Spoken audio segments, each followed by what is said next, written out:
ഞാനിവിടെ കുറച്ച് മരച്ചീനി തോലൊക്കെ കളഞ്ഞ് വൃത്തിയാക്കി മുറിച്ച് വെച്ചിട്ടുണ്ട്.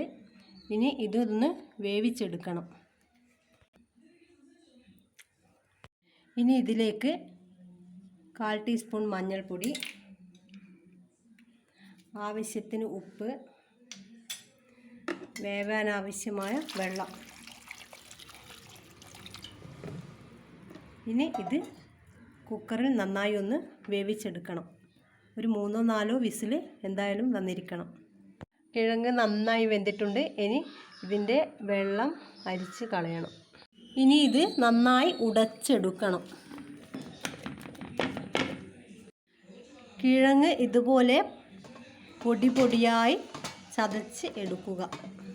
ഇനി ഒരു പാത്രം അടുപ്പിൽ വെച്ച ശേഷം ചൂടാവുമ്പോൾ 3 ടേബിൾ സ്പൂൺ എണ്ണ ഒഴിക്കുക. ഞാൻ സൺഫ്ലവർ ഓയിലാണ് എടുത്തിട്ടുള്ളത്.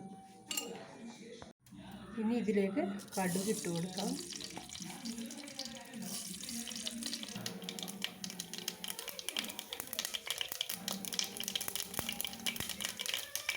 ഇനി ഇതിലേക്ക് 3 പച്ചമുളക് അരിഞ്ഞത് ഇട്ട് കൊടുക്കണം.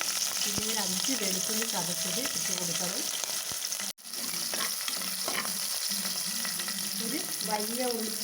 ഒരു വലിയ ഉള്ളി അരിഞ്ഞതും ഇട്ട് കൊടുക്കണം. ഇത് നന്നായി ഇളക്കി ഒന്ന് വഴറ്റിയെടുക്കണം.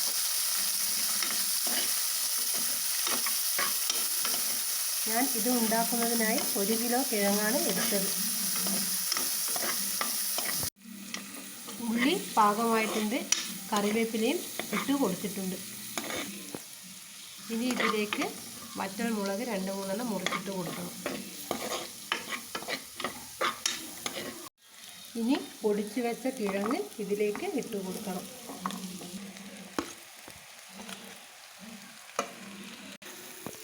ഇനി നന്നായി ഇളക്കിയെടുക്കുക.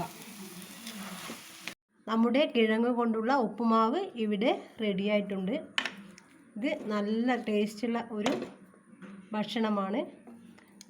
നല്ല വെല്ലമിട്ട ജീരക കാപ്പിക്കൊക്കെ കൂട്ടി കഴിക്കാൻ വളരെ നല്ല ടേസ്റ്റാണ് ഇതിന്. കിഴങ്ങ് കൊണ്ടുള്ള ഈ ഉപ്പുമാവ് ഇഷ്ടപ്പെട്ടെങ്കിൽ ലൈക്ക് ചെയ്യുക, സബ്സ്ക്രൈബ് ചെയ്യുക.